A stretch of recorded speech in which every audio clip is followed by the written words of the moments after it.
بسم اللہ الرحمن الرحیم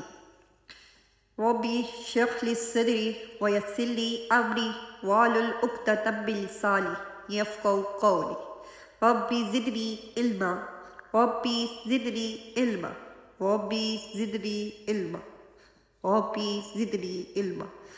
آج ہم وحی اور اس کی حقیقت کے بارے میں بات کریں گے۔ قرآن کریم چونکہ سرور کائنات حضرت محمد صلی اللہ علیہ وسلم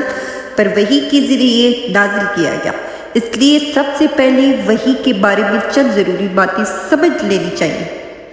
وحی کی ضرورت کیوں پڑی؟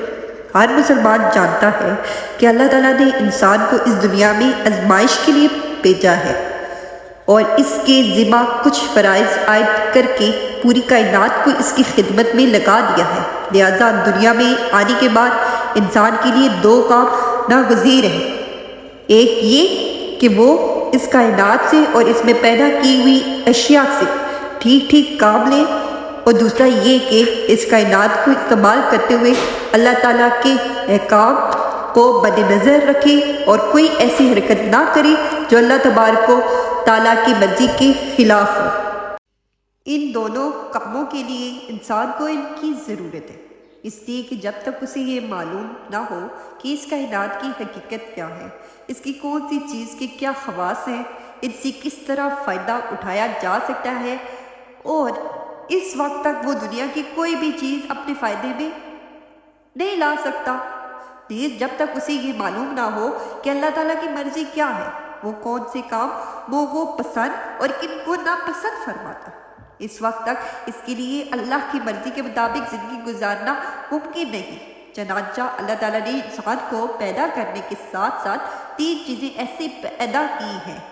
جن کے ذریعے اسے مذکورہ باتوں کا علم حاصل ہوتا ہے۔ ایک انسان کے حواس یعنی آنکھ، کان، منہ اور ہاتھ پاؤں، دوسرے عقل اور تیسرے وحی۔ چنانچہ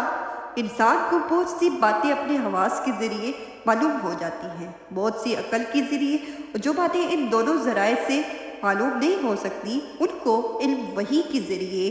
عطا کیا جاتا ہے۔ علم کی ان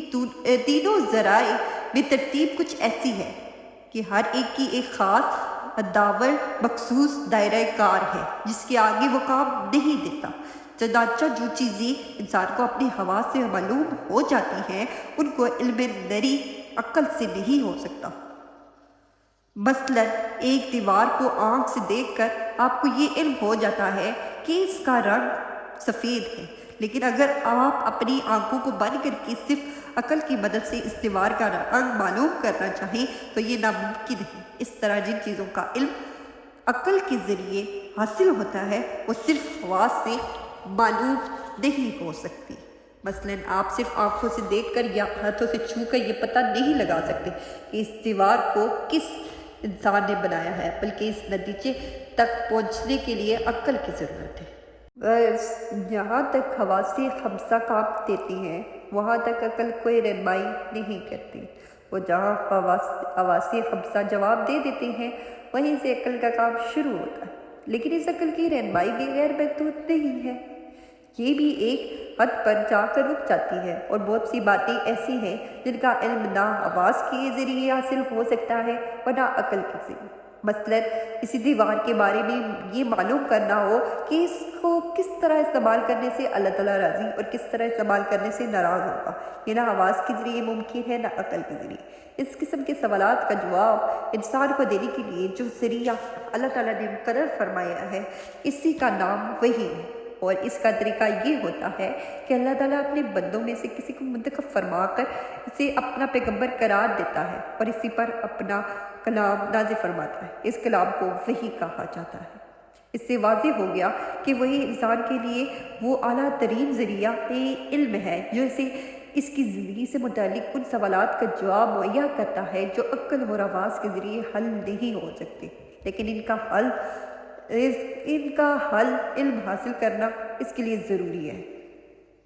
اس سے یہ بھی واضح ہو جاتا ہے کہ صرف عقل اور مشاہدہ انسان کی رہنمائی کے لیے کافی نہیں، بلکہ اس کی ہدایت کے لیے وہی یہ الہی ایک ناگزیر ضرورت ہے۔ اور چونکہ بنیادی طور پر وحی کی ضرورت پیش ہی اس جگہ آتی ہے جہاں عقل کام نہیں دیتی، اس لیے یہ ضروری نہیں ہے کہ وحی کی ہر بات کا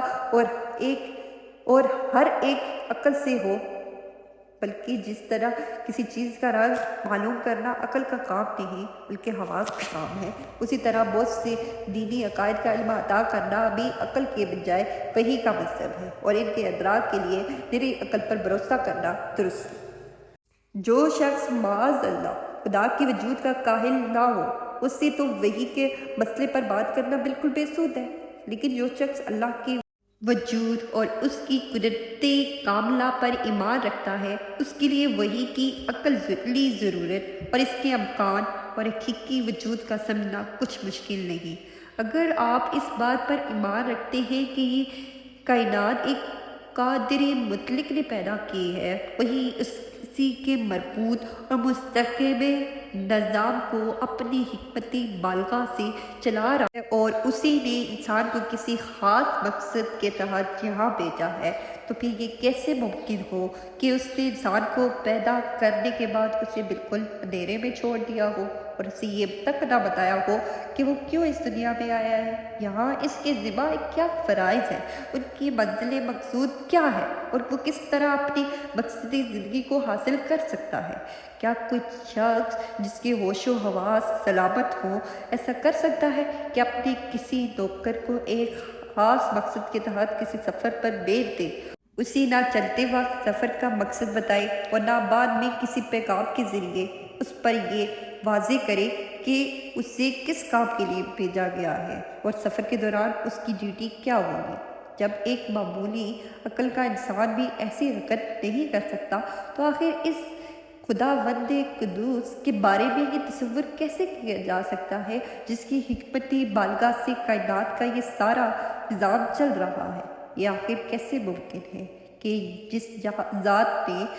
چاند، سورج، آسمان، زمین، ستاروں اور سیاروں کا ایسا محیرہ العقول نظام پیدا کیا ہو، وہ اپنے بندوں تک پیغام رسانی کا کوئی ایسا انتظام بھی نہ کر سکے جس کے ذریعے انسانوں کو ان کے مقصد زندگی سے متعلق